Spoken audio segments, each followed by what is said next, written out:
L'Alpicat va sumar un punt molt important, però va ser un empat amb mal sabor després de les múltiples ocasions que va tenir. L'equip segurament va mereixer més després d'intentar-ho des del minut 1. Només sortia al camp, l'Alpicat s'aproximava a la porteria de Lledó, com en aquesta acció de Vendrell, que no va poder definir al fons de la xarxa. Així, i amb domini local, s'arribava al descans.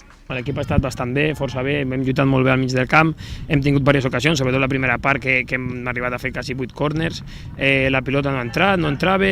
A la represa l'Igualada va tenir més el control de la pilota, però l'Alpicat es va llençar a l'atac i als últims minuts va estar a punt d'arribar al gol esperat. Garriga va tenir una de les ocasions més clares del partit, però el xut forçós va sortir desviat.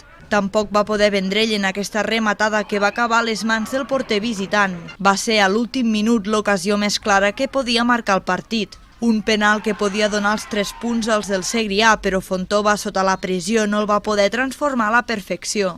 Però bueno, al final l'hem tingut, ens ha faltat la xispeta allà a l'últim moment, als últims i al final el penal marca l'ocasió del partit que no han pogut fer gol, però bueno, a seguir i a seguir. Ja ens queda guanyar, el dia de Vila-seca ens queda guanyar segurament depenent dels resultats que hi hagin i ja continuar lluitant. Avui ha estat a punt i ens ha faltat un pelín de sort, podem dir.